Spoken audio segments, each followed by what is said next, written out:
अगर मैं इस हाइपोथेटिकल सिचुएशन में चला ही जाऊं कि मैं भारत का शिक्षा मंत्री बन जाऊं, इसमें एक समस्या ये है कि भारत में शिक्षा समवर्ती सूची का विषय है। समवर्ती सूची का मतलब है कि केंद्र सरकार के पास शक्तियां सीमित हैं, राज्यों की अपनी शक्तियां हैं। तो सबसे पहली बात, मैं राज्यों पर थोपूंगा कुछ भी नहीं, मैं सारे राज्यों के शिक्षा मंत्रियों के साथ संवाद करूंगा। मैं उन सबको प्रेरित करूंगा, समझाऊंगा। मैं उनसे कहूंगा कि तमिलनाडु में मेडिकल साइंस तमिल में होनी चाहिए, कर्नाटक में कन्नड़ में होनी चाहिए, हिंदी क्षेत्र में हिंदी में होनी चाहिए, हिंदी में नहीं इंग्लिश में होनी चाहिए, ऐसी कन्नड़ प्लस इंग्लिश में होनी चाहिए, तकनीकी शब्द अंग्रेजी में रहें। और वो शिक्षा सिर्फ मेडिकल साइंस क्यों, इंजीनियरिंग भी, लॉ में भी, जुडिशरी में भी।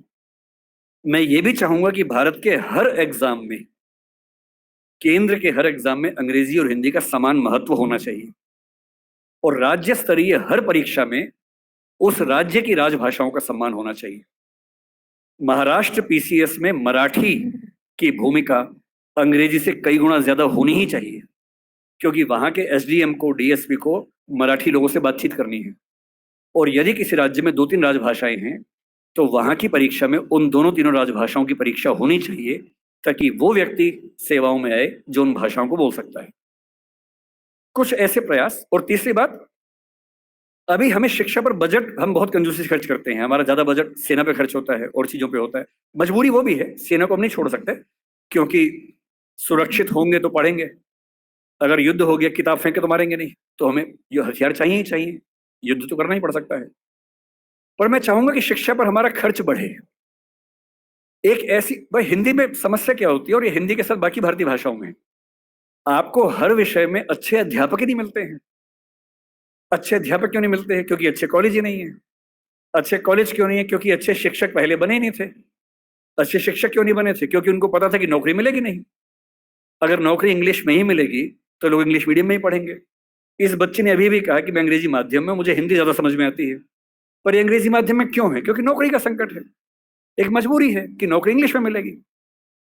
अगर भारत सरकार ठान ले और राज्यों की सरकारें ठान लें, अपनी अपनी भाषाओं में पढ़ाई लिखाई की संस्कृति को ठीक से विकसित करें। रामविलास शर्मा जी ने कहा था कि हर जिले में एक विश्वविद्यालय होना चाहिए अपनी भाषा में। आंध्र प्रदेश के हर जिले में एक तेलुगु विश्वविद्यालय हो, जो उस जिले की विशेषताओं को केंद्र में रखकर ज्ञान विज्ञान कौशल का विकास करता हो। ये हिंदी पट्टी में होना चाहिए। हर जिले में विश्वविद्यालय हो, छोटा ही हो, एक विश्वविद्यालय हो।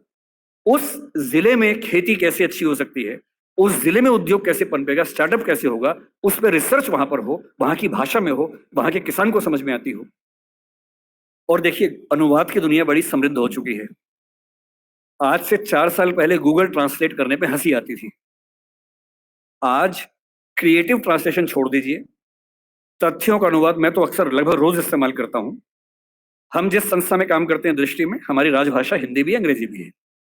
और मैं सुनिश्चित करता हूं कि हमारी संस्था में जितने भी नोटिफिकेशन आएंगे, पहले हिंदी में आते हैं, फिर अंग्रेजी में आते हैं। मैं खुद बनाता हूं, दोनों भाषाओं में बनाता हूं। पहले हिंदी में, गूगल ट्रांसलेट पे जाता हूं, 1 सेकंड में अनुवाद हो जाता है। फिर उसको चेक करता हूं। आश्चर्य आपको होगा कि पहले 40-50% सही होता था, आजकल 95-97% सही होता है। मुश्किल